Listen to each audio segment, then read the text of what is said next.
Hello नमस्कार मैत्रिणींनो. तर कशा आहात तुम्ही?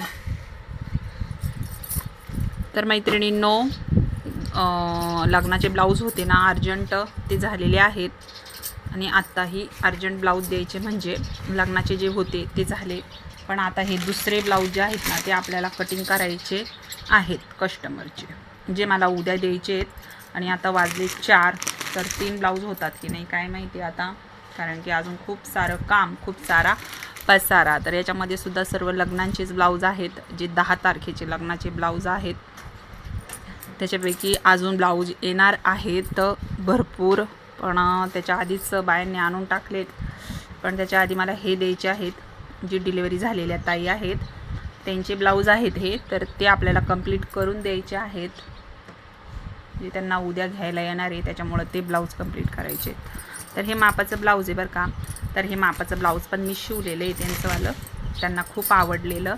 आणि खूप लांबून येतात बरं का हे ब्लाऊज शिवण्यासाठी, त्यांना बसत नाही दुसरीकडे ब्लाऊज.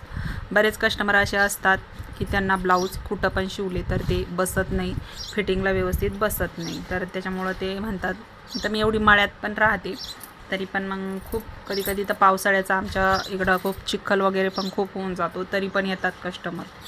कारण की ब्लाऊजचं एकदा माप बसलं, शरीराला फिटिंगमध्ये बसलं, तर ते ब्लाऊज दुसरीकडे शिवलं तरी पण ते व्यवस्थित आवडत नाही कस्टमरांना काही. तर हे ब्लाऊज पण मी शिवलेलं आहे, त्यांना खूप छान बसलेलं आहे. तर बघा, मी जो काल एक गळा तुम्हाला दाखवला ना, हा गळा खूप छान वाटतो बरं का घातल्यानंतर. मटका टाईपच आहे बघा, खूप छान वाटतो. डबल लेस टाकून दिलेली मी याला, आणि प्रिन्स कट. तर आता ह्या मापामध्ये बदल करायचा आहे. जसं आता हे माप छोटं होतं, पण आता त्या डिलेवरी झालेल्या आहेत, तर आपल्याला हे माप वाढवायचं आहे छातीमध्ये थोडंसं उंचीमध्ये.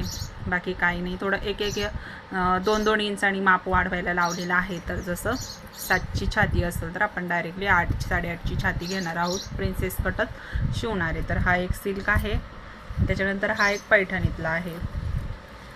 तर पैठणी पण आहे, पिकोला कट करून घेतलेत मी ब्लाऊज. आणि हा त्यांच्या मम्मीचा आहे, जो सिंपल आहे, तर तो पण आपल्याला द्यायचा आहे ह्या ब्लाऊजांबरोबरच. तर चला फास्टमध्ये आता मी याची कटिंग करून घेते. तर घेतलेत ब्लाऊज कटिंग करून बघा. तर बॅक पार्ट आणि बाकीचे पार्ट बघा, इथं स्टिच केलेत काही बाही वगैरे. आणि हे बघा, तर हे केले. आता टाईम झाला आहे 7 वाजलेत, पण आता लाईट लावून का होईना ब्लाऊज स्टिच करावा लागणार आहे आपल्याला. आणि चला आता मी पटापटा ब्लाऊज स्टिच करते आणि मग तुमच्याबरोबर शेअर करते.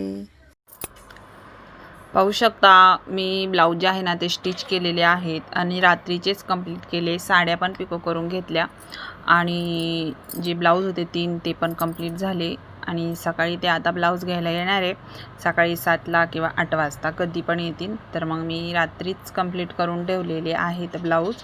तर बघा, हा कटोरीचा ब्लाऊज आहे, हा एक कटोरीचा 32 साईजच्या कटोरीचा ब्लाऊज आहे. खूप छान ब्लाऊज जे आहे ना 32 साईजचं, खूप छान ब्लाऊज बसतात माझेवाले, फिटिंगला पण छान बसतात. आणि हे 34 साईजचं प्रिन्सेस कट आहे. तर बघा, तर ते पण आपलं झालेलं आहे. तर त्यांचं साईज 32 होती, तर मी 34 शिवून ठेवली, कारण की त्यांचं वाढतं माप त्यांना लागत होतं. तर त्यानुसार आपण करून ठेवलेले आहेत ब्लाऊज कंप्लीट. आता कसे बसतात त्यांना सांगतीलच त्या. तर संपूर्ण ब्लाऊज आपले तयार आहेत. त्याच्यामध्ये याच्या पुढे मी थोडासा व्हिडिओ जो आहे तो दुसऱ्या दिवशीचा थोडासा लावलेला आहे, कारण की आमची मांजर जी आहे ना तिला पिल्लं झालेत ना, ते तुम्हाला दाखवते. तर इथं व्हिडिओ शेवटपर्यंत नक्की बघा.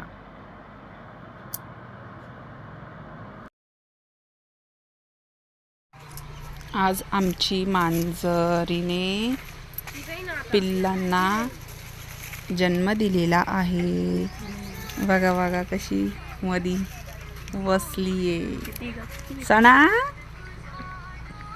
सणा, तुला पिल्ल झाले बाई? 2 नाही, दिसना पण 2. ती पळून जाईन इथून. पळून जाईन मम्मी ती. नको. पिल्लांचा कलर भारी रे.